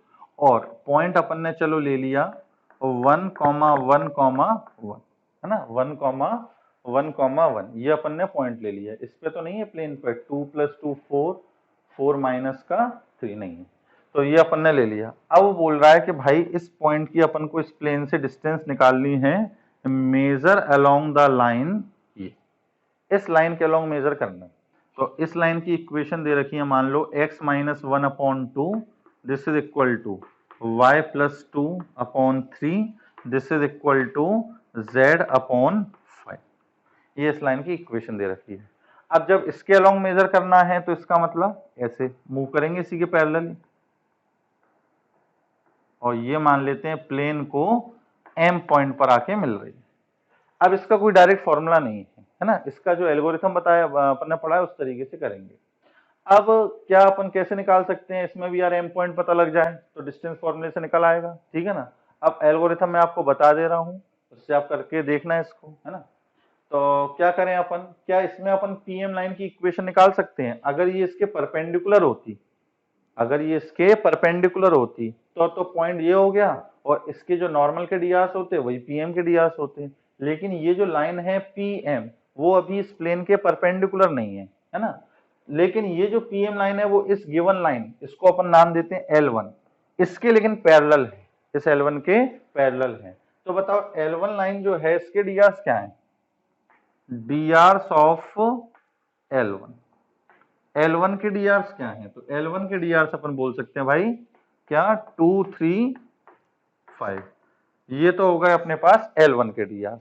अब ये जो लाइन L1 है ये PM के क्या है, पैरेलल, तो भाई जो इसके होंगे वो इसके होंगे, तो अपन क्या बोलेंगे, therefore equation of PM, PM की इक्वेशन क्या लिखेंगे अपन, x minus 1/2, this is equal to y minus 1/3, this is equal to z minus 1/5। ये अपन ने PM की इक्वेशन लिख ली। अब चलो ये PM की इक्वेशन पता लग गई, अब अपन को निकालना तो M है ना, निकालना M है, तो वही जनरल पॉइंट का कंसेप्ट। तो इसको अब अपन क्या मान लेते हैं, लैम्डा के इक्वल, लैम्डा के इक्वल। अब नाउ या लेट कोऑर्डिनेट ऑफ किसके, M के कोऑर्डिनेट अगर अपन लिखें तो क्या लिखेंगे, 2 लैम्डा प्लस 1, 2 लैम्डा प्लस 1, वही जनरल पॉइंट लिख रहे हैं, 3 lambda plus 1 and 5 lambda plus 1। Clear है बच्चों ये चीज। अब लैम्डा की वैल्यू निकालनी है, तो वही चीज, जो M पॉइंट है वो इस प्लेन पर लाई कर रहा है।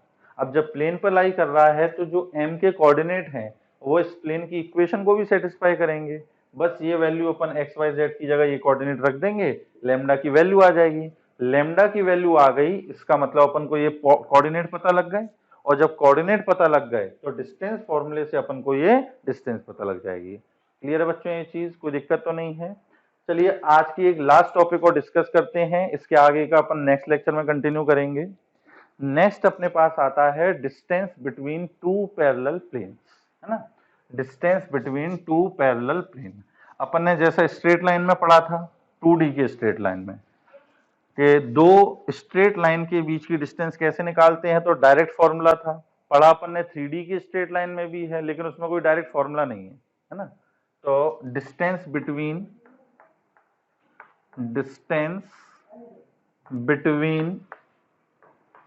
टू पैरेलल प्लेन,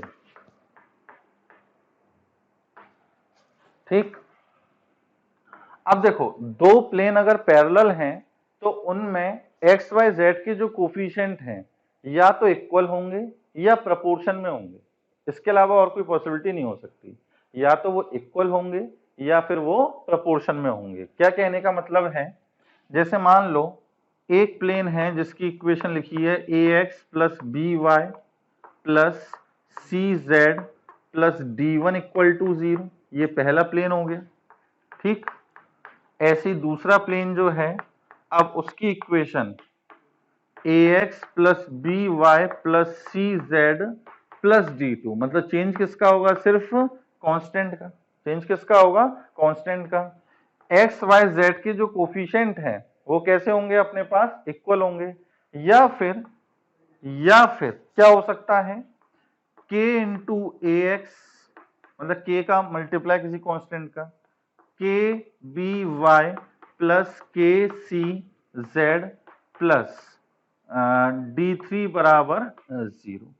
या तो अपने पास इक्वल होंगे या प्रोपोर्शन में होंगे। देखो a upon K A this is equal to b upon K B equal to c upon K C. जैसे स्ट्रेट लाइन में नहीं कि दो लाइन अगर पैरेलल हैं तो उनमें जो x और y की जो कोफिशिएंट होते हैं वो या तो इक्वल होते हैं या प्रोपोर्शन में होते हैं, है ना। जैसे मान लो एक लाइन है अपने पास ax plus B Y plus C one बराबर 0, दूसरी लाइन है अपने पास ax plus B Y plus C two बराबर 0। तो इनमें किसका डिफरेंस है, बस कांस्टेंट का। आ रही बात समझ में, और याद भी रखना, ये आगे काम भी आएगा। दो पैरेलल लाइन है उसमें सिर्फ कांस्टेंट का डिफरेंस होता है। सिमिलरली दो पैरेलल प्लेन है तो उसमें सिर्फ किसका अंतर होगा, कांस्टेंट का। बाकी जो एक्स वाई जेड वाली टर्म है वो सेम रहेगी। अब अपन ने इसमें क्या डिस्टेंस फॉर्मूला पढ़ा है, मॉड ऑफ कांस्टेंट का डिफरेंस मतलब c2 minus c1 whole divided by root के अंदर a स्क्वायर प्लस का बी स्क्वायर। ये फॉर्मूला पढ़े अपन, कोई दिक्कत तो नहीं है इसके अंदर। सेम फॉर्मूला इसमें लग जाएगा, तो जो डिस्टेंस निकल के आएगी वो क्या आएगी, मॉड के अंदर ऊपर तो आएगा कांस्टेंट का डिफरेंस। कांस्टेंट क्या है, d1 और d2 है ना, तो इनका डिफरेंस मतलब d1 माइनस का d2। अब आप d1 माइनस d2 लिखो, d2 माइनस d1 लिखो, कोई दिक्कत नहीं है, मॉड लगा हुआ है। होल डिवाइडेड बाय रूट के अंदर एक्स वाई जेड के जो कोफिशिएंट है उनके स्क्वायर का सम। तो रूट के अंदर A square plus B square plus का सी स्क्वायर। आ रही है बात समझ में, कोई दिक्कत तो नहीं है इसके अंदर। तो ये अपने पास किसका फॉर्मूला हो गया, distance between the two parallel planes. ये अपने पास इस तरीके से प्लेन होंगे, ये दो प्लेन होंगे, है ना, इनके बीच की अपन को क्या निकालनी है, डिस्टेंस। तो ये अपने पास डिस्टेंस निकल के आ गई, कोई दिक्कत तो नहीं है। अब निकालना कैसे है, ये अगर कोई पूछे आपसे तो बहुत सिंपल है। दो पैरेलल प्लेन हैं ये और ये, इनके बीच की अपन को क्या निकालनी है, डिस्टेंस निकालनी है। किसी भी एक प्लेन पर एक पॉइंट पता लग जाए, उससे दूसरे प्लेन पर क्या निकाल दो, लेंथ ऑफ परपेंडिकुलर। तो वही क्या आएगी अपने पास, दो प्लेन के बीच की डिस्टेंस।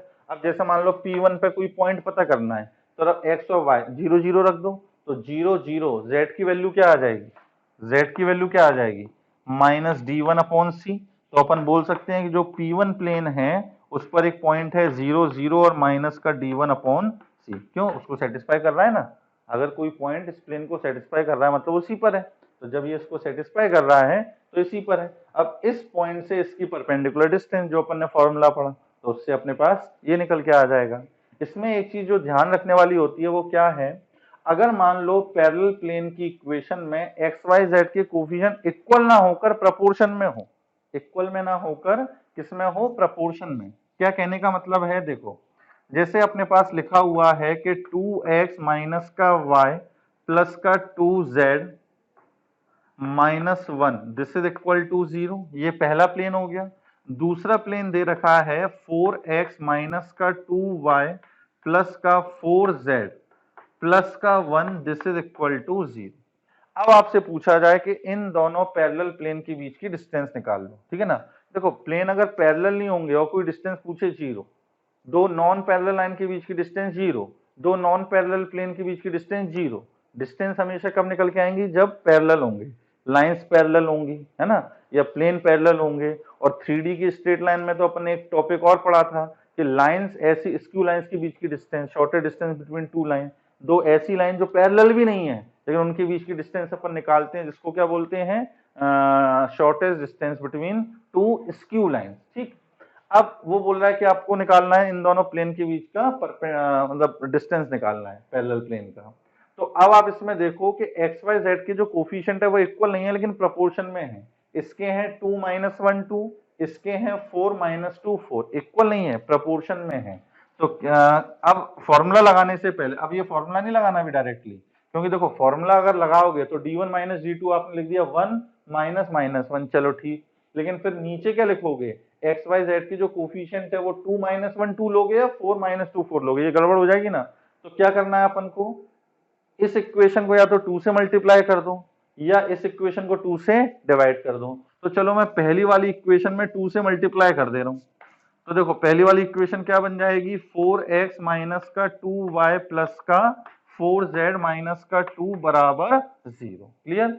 अब जब दोनों प्लेन की इक्वेशन में एक्स वाई जेड के कोफिशिएंट इक्वल हो गए हैं, अब लगा दो फॉर्मूला। तो क्या आ जाएगा, डिस्टेंस, डिस्टेंस क्या आएगा, मॉड के अंदर दोनों के कांस्टेंट का डिफरेंस, इसमें है 1 इसमें है -2, तो 1 minus minus 2 whole divided by root के अंदर 4 का स्क्वायर फिर -2 का स्क्वायर, तो 2 का स्क्वायर ही लिख देता हूं चलो, और 4 का स्क्वायर। तो ये अपने पास आ गया कितना, 3 whole divided by 16 plus 16 32 plus 4 36, तो ये आ गया 6। तो ये डिस्टेंस आ गई अपने पास कितनी, हाफ। क्लियर है बच्चों ये चीज, कोई दिक्कत तो नहीं। तो आई थिंक आज का लेक्चर आपको अच्छे से समझ में आ गया होगा। जितनी आपको चीजें कराई हैं, जितने क्वेश्चंस आपको कराए हैं, एक बार आप इनको खुद करके देखें। अगर आपसे खुद आसानी से बन रहे हैं तो समझना आपको टॉपिक अच्छे से समझ में आ गया। चलो इसमें कुछ पार्ट और बचा हुआ है, वो अपन नेक्स्ट लेक्चर पे डिस्कस करेंगे। तब तक के लिए बाय बाय, टेक केयर।